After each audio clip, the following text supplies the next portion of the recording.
Next, an update for you on one of the longest-running injustices in this country's history. Britain's post-war nuclear bomb test that put tens of thousands of UK military personnel at risk and their children, as well as Indigenous communities. Earlier this year, we brought you a special programme featuring veterans who, in the 1950s and 60s, as servicemen, witnessed 45 atomic and hydrogen bombs and hundreds of radioactive experiments. They say they were ordered by the Ministry of Defence to sail or fly through atomic mushroom clouds without being protected or warned of the risks.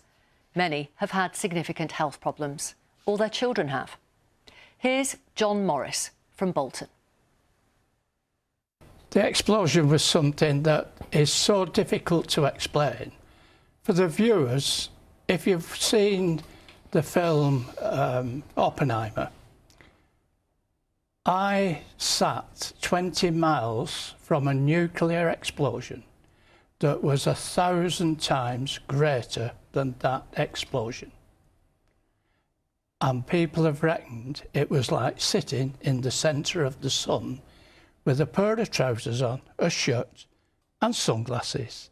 And the MOD have the audacity to turn round and say they looked after us to the best of their ability. I'm sorry, MOD, you have an awful lot to answer for. And as I said in the introduction, John, you and your wife had a little boy, Yep. Stephen, in the years after, in 1962. And at 4 months old, your Stephen Yep. died in his cot. Yeah. Who do you believe is responsible for your little boy's death? Without a shadow of a doubt, it was the MOD's experiment they did on the nuclear veterans.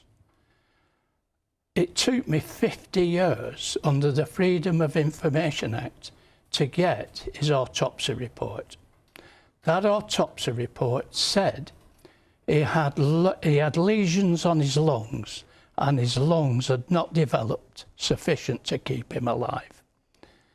And that is down to the influence of the nuclear explosions. We also spoke to the Mayor of Greater Manchester, Andy Burnham, on our special programme. He told us why he thought the nuclear test veterans have had to fight so hard to get to the truth. Action has to be swift. And the question is, you know, we've overturned injustices recently, you know, Hillsborough, infected blood, post office. Why has this one got the firmest of lids on it? And I think it's because it goes to the heart of the British state. You know, they could blame a police force for Hillsborough, the NHS for blood. They could blame, you know, the post office for, you know, the post office scandal.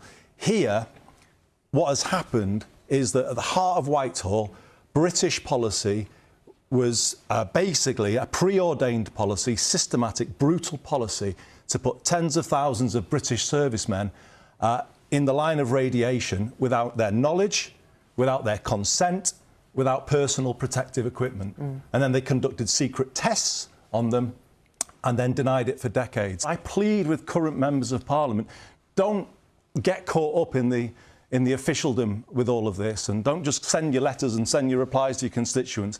Look into it, do something about it. The evidence is there if you search for it.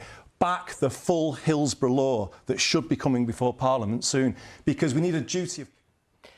Alan Owen's father, James, served on Christmas Island as part of a series of nuclear tests back in 1962. He died of a heart attack, aged 52, in 1994. 18 months later, Alan... So my message to Keir Starmer is, you made us a personal promise. You said it was appalling that Britain has not recognised this man after years of maltreatment. Why will you not honour my father's ultimate sacrifice and that of thousands of other British nuclear test veterans that have died? Why will you not meet with us? I wrote you a letter 426 days ago and you've not even been bothered to respond. Why not? I'm going to be at the Labour Party conference. You could meet with us and arrange it right now. Steve Pearce is the son of veteran David Pearce. David died 10 years ago. As a young man, David took part in radioactive experiments in Maralinga in southern Australia in the 60s. Steve was born with a number of severe disabilities, which he believes are linked to what his dad went through. Steve, thank you very much for talking to us again here on Newsnight.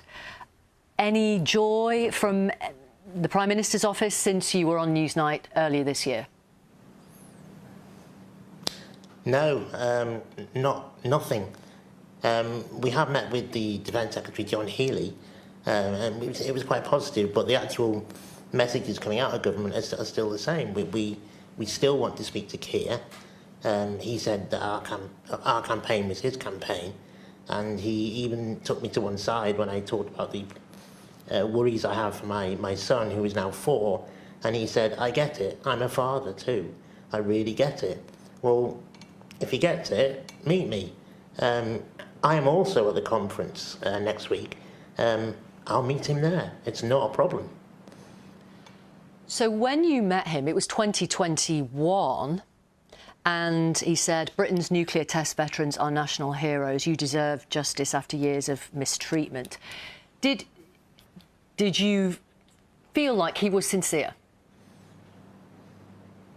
Yes, I did actually. And I don't know whether that was my naivety, but I actually really believed that he meant it. It gave me great hope for the future, for our campaign. I thought, you know, at last this is a chance for justice. You know, perhaps we will get, you know, to see accountability for what was done and an apology. But as yet, we're still waiting. So I don't know why. There's just been nothing. No reason for it either. You want your dad's medical records. And today, the Ministry of Defence have told us that the transfer of veterans' records to the National Archives has begun. They say it's likely to take 12 months. Now, you need those medical records as proof of what your father went through and potentially the links to your own disability, Steve. The fact that this transfer of records has begun, isn't that a sign of progress? Yes, it is, but the details are still quite vague. I mean, for a good start, why are we having to wait 12 months? I mean, it should be done quicker. The veterans' average age is 87. They haven't got 12 months. And also, they're saying 12 months to get all the information across to the National Archive.